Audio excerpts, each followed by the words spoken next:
Pas vdekjes së Papa Franceskut, pikpyetjet dhe dilemat janë të shumta lidhur me kardinalin që do ta pasojë atë, po ashtu edhe për të ardhmen e Kishës Katolike. Për të biseduar në lidhje me këto zhvillime që lidhen me botën e krishterë, me mua në studio është ish ambasadori i Shqipërisë në Vatikan, zoti Zef Bushati. Zoti Bushati, ju përshëndes, faleminderit që jeni. Përshëndetje. Zoti Bushati, shumë zëra po flasin për një boshllëk të pazëvendësueshëm që shkaktoi ikja e Papa Franceskut në një periudhë që duhet thënë të mbushura me sfida për Kishën Katolike Romake në veçanti, por duhet thënë edhe kjo edhe për botën në përgjithësi. Si duhet parë dimensioni i Papa Franceskut?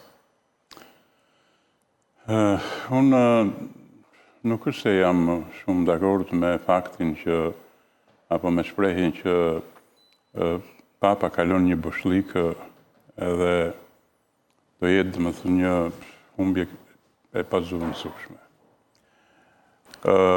I pazëvendësueshëm në religionet është gjithmonë i dërguar i Zotit.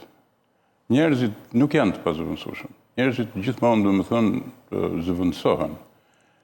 Kur ishte Papa Gjon Pali, flas për Papa Gjon Palin se ishte Papa ku unë kam filluar karrierën time si diplomat në Vatikan, duke i domethënë vërtet se edhe ai ishte një njeri i jashtëzakonshëm, një njeri i madhërisëm, dhe kur ndroi jetë, ndoshta ndokush e mendoi që tani kush do ta zëvendësoj.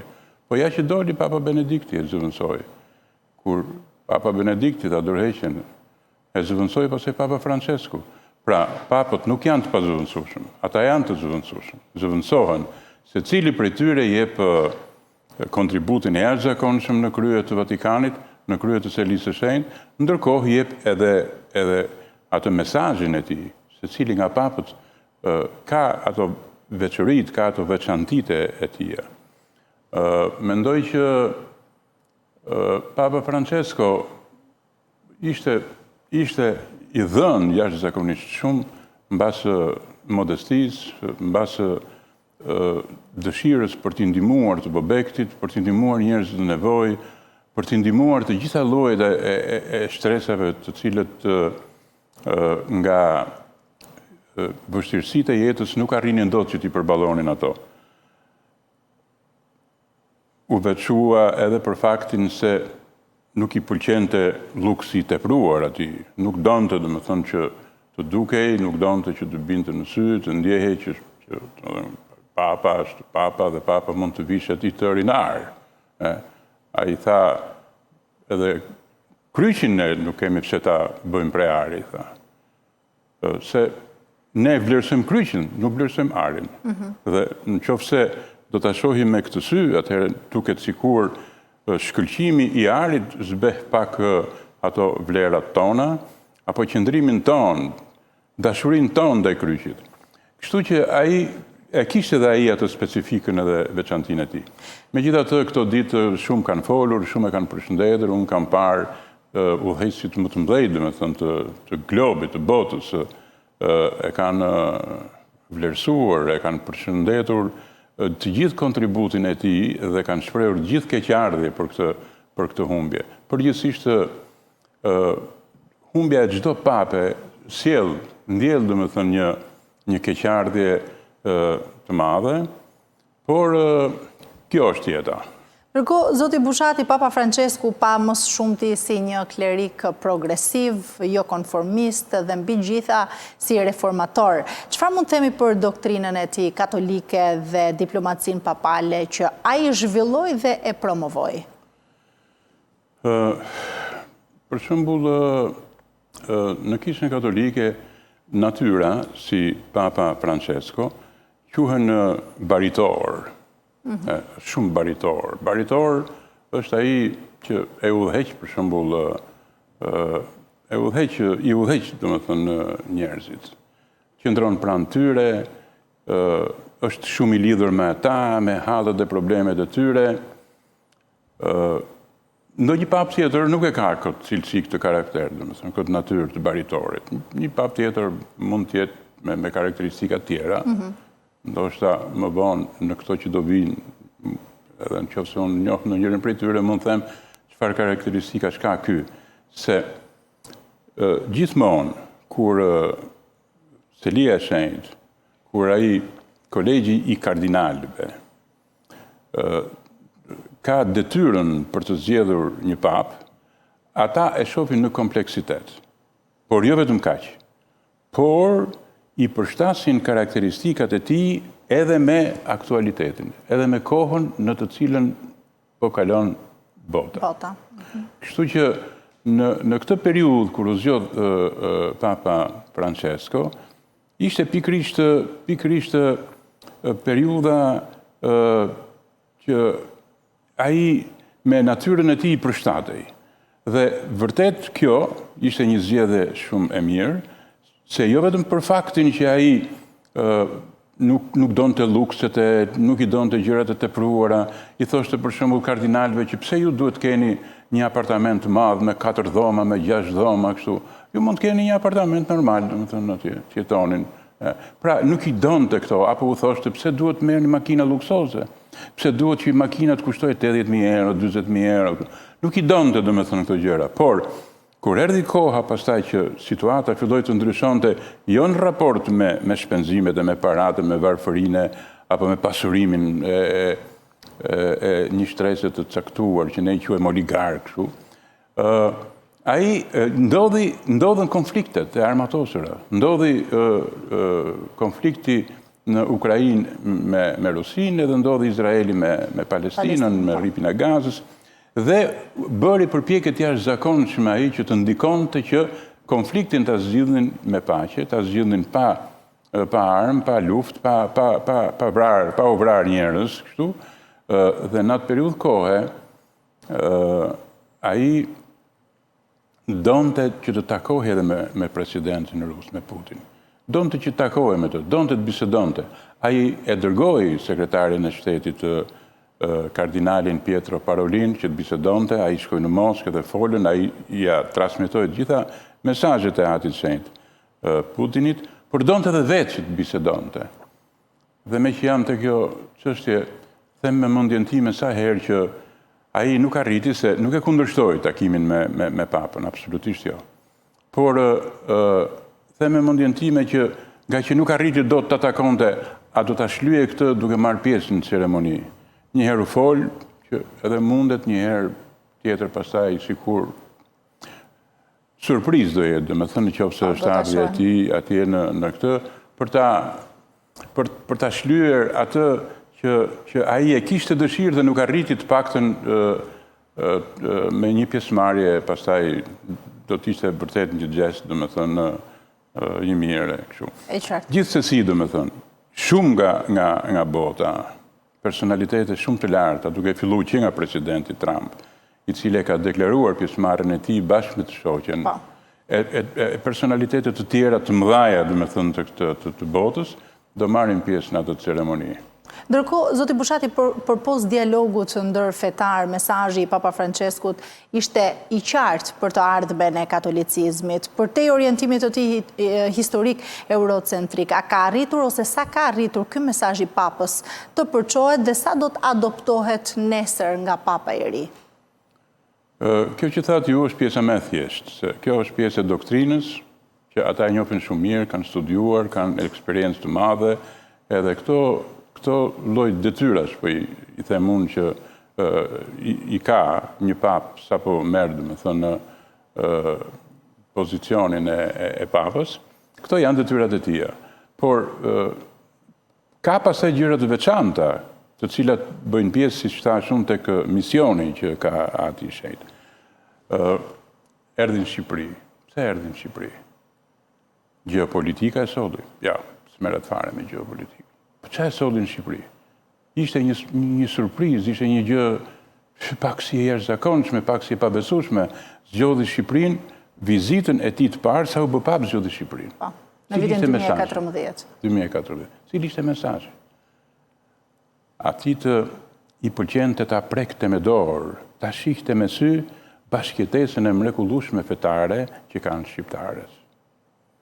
Pra cila ishte rëndësia, me që dolëm tek vizita e papës në Shqipëri, cila ishte rëndësia e kësaj vizite dhe efektet ndoshta që mund ta kemë pasuar më pas? Bashkëjetesa fetare nuk është gjë e vogël. Ne këtu jemi mësuar, ne kemi lindur me bashkëjetesën, të gjetur nga të tjerët, na e kanë dhënë të tjerët trashëgim bashkëjetesën fetare. Edhe ne nuk e kemi prishur, falë Zotit, këtë bashkëjetesë. Ne vazhdojmë të ruajmë me fanatizëm, nuk ka asnjë lloj problemi, jemi shumë tolerant. Mendojmë që Zoti është një për të gjithë, edhe për besimtarët katolik apo të krishterë, edhe për besimtarët musliman. Një është Zoti, themi, kështu. Ti ke zgjedhur këtë rrugë, rruga jote është Islami, rruga e një tjetrit është Krishti. Nuk ka në gjë. Ama të dy rrugët, apo të 3, 4, 5, domethënë nga kultet, nga besimet fetare, ku shkojnë? Tek një, Zoti është një, dhe shqiptarët e dinë shumë mirë këtë. Dhe shqiptarët kanë hecur edhe në historinë e tyre, me deklarata si mos shikjoni kishe xhamia, feja shqiptare dhe shqiptaria. Pra, e kanë pasur shqiptarinë, e kanë pasur në zemër dhe nuk i kanë parë, jo se i kanë ignoruar ato. Kanë qenë besimtarë dhe vëzhën tjenë, shqiptarët janë besimtarë, e besojnë Zotin. Por ama nuk kanë krijuar probleme midis komuniteteve fetare. Absolutisht jo. Dhe kjo ishte një informacion që ai e kishte marrë duket, e dinte këtë gjë. Dhe tha, ti shoh një herë së bashku, të krishterët edhe muslimanët, se si jetojnë, se sa të lumtur janë, dhe erdhi. Ky ishte mesazhi. Kjo ishte shtysa që e bëri atë që të vinte edhe të vizitonte për së pari Shqipërinë. Se mos e kishte ndonjë tjetër këtu? Mos e ka ndonjë tjetër këtë bashkëjetesë? Jo, ne e kemi. Dhe ne duhet ta ruajmë si thesar të çmuar këtë lloj bashkëjetese. Zoti Bushati, gjatë kohës së tij, Papa Francesku formoi grupin e kardinalëve gjeografikisht larmishëm, e cila më pas do të zgjedh pra edhe pasardhësin e papës. Cilat janë ato emra që mund të pasojnë dhe a do të mund të përballen, si të thuash, me në mandatin e tyre të ri me atë hijen e rënd të reformatorit Bergoglio, në thonjë za hijen e rënd? Kolegji i kardinalëve është një kolegj shumë i vjetër, edhe ka kaq kohë, domethënë që funksionon me detyrat e veta. Kolegji i kardinalëve mund të themi janë pak një parlamenti, por mënyrat e zgjedhjes e mënyrat e organizimit janë pak ndryshe, por si një institucion i lartë i cili ka vendimarrje. Nuk është se e formoi, domethënë Papa, po ato kardinalët ndrojnë jetë ose dalin pension. Deri në moshën 80 vjeçare kardinali është aktiv, që merr pjesë në këtë kolegjin e kardinalëve. Mbas moshës 80 vjeç e del në pension. Për shembull, sot janë 135 kardinalë që janë aktiv, që marrin pjesë në kolegj. Dhe vetëm këta kanë të drejtë vote, që janë deri në moshën 80 vjeç, pa dalë në pension. Ata që kanë dalë në pension, edhe ato janë 100 të tjerë që jetojnë, më i madh i tyre është 99 vjeç, por nuk e kanë të drejtën, kështu e ka vendosur Kushtetuta e Vatikanit, që ata nuk kanë të drejtën që të votojnë. Kështu që këta 135 janë ata që do të votojnë. Pra deri në moshën 80 vjeç, 135 kardinalët kanë të drejtën që të votojnë për të qenë edhe pasuesi Papa Francesku. Po, për ta zgjedhur atë. Është pak paradoks kështu me ne, po dhe me çështjet e tjera, se katolikët janë 1 miliard e 378 milion në botë. Dhe kanë një kolegj që zgjedh papën, presidentin e shtetit, po e quajmë, 135 veta.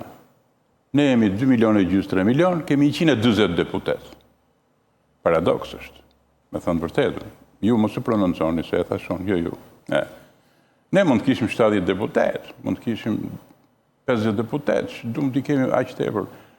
Dole që i ku futa pak në politikë këtu, po më ngacmon ky fakt. 135 ata me miliarda, me miliona, edhe ne, do me thënë, këtu i 120, me që jemi në fushat. E di që në qoftë se do të përgjysmohi parlamenti, do t'i kursente taksa paguesve shqiptar 4 milion euro në vit. 4 milion. Dhe Për 4 vite i thonë 4 herë 4, i thonë 16 milion. Megjithatë, ta lëmë domethënë parlamentin tonë edhe flasim për kolegjin. Pra këta do të jenë që do ta zgjedhin. Tani kanë filluar në fakt. Kanë filluar. Madje s'është e hishme me e thënë, por kur Papa ishte rënë, që ishte smur, qysh atëherë fillun të dilnin emrat se kush do ishte, kush nuk do ishte. Kështu po, kështu është jeta.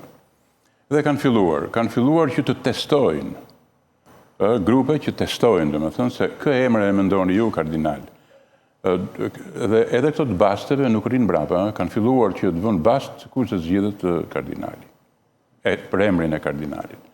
Deri tani, ata që janë më të lakuarit, janë 5-6 janë këta. I pari në këtë listë qëndron kardinali Pietro Parolin, që është sekretari i shtetit i Vatikanit. Dhe nga testimet që bëhen, ky ka më tepër mundësi. Megjithatë nuk i dihet asgjë, por mendohet që ky duhet të jetë më i mundshëm. Pse duhet të jetë më i mundshëm? Pietro Parolin, mbasi ka kryer të gjitha ato universitete, këto shkollat, domethënë që kanë lidhje me kishën, me besimin, me kishën katolike, ai vetë është kanalizuar më tej në diplomaci. Ka arritur, unë kam qenë në kohën kur Pietro Parolin ishte po e them kështu sottosekretario per i rapporti con gli stati, por po them zëvendës ministër i jashtëm i Vatikanit, që kuptohet më mirë. Dhe ishte duke domethënë që ishte një njeri që e njihte mjaft mirë diplomacinë. Duke ishte i thellë në ato mendimet edhe në ato bisedat e tij. Diplomacia nuk e ka kështu që diplomatët të flasin shumë. Diplomati flet pak të dëgjon shumë, kështu është. Nuk ka rregull, po domethënë që këtë taktik duhet të ndjekësh, domethënë që të pak të flasësh edhe shumë domethënë të dëgjosh. Edhe Parolin e ka këtë domethënë si karakteristikë. Më pas nga zëvendës ministri i jashtëm, ai hiku ambasador, nuncio apostolik që i thonë unë, ambasador i Vatikanit. Pastaj Papa e mori dhe e emroi sekretar shteti. Dhe gjatë kohës që ai është në pozicionin e sekretarit shtetit, që është sekretari shtetit është njësoj si në Amerikë, si Vatikani, dhe edhe Amerika e ka njësoj. Ka sekretari shtetit është kryeministri, domethënë i shtetit. Është marrë shumë me diplomaci. Mendoj që ky duhet jetë edhe shkaku, argumenti, që e shohin Pietro Parolinin si papë. Me që kjo kohë sot kërkon shumë diplomaci. Dhe diplomati më i mirë, ose nga më të mirët, është edhe Pietro Parolin. Dhe mund t'i ketë mundësit. Është një kardinal tjetër që e ka zupje ka i kardinali mbi emrin, ky është tamam si Papa Francesku. Është baritor, është shumë popullor, me njerëzit të duan, e pëlqejnë, edhe ai është një i bjen i dytë në listë. Pastaj ka dhe një 3 të tjerë, domethënë, nga ata, por mbetet për tu parë se si do të vijojë. Mirë, zoti Bushati, faleminderit që ishe me mua në studio, kënaqësi t'ju kisha. Jo, kënaqësi edhe për mua që ishe me ju.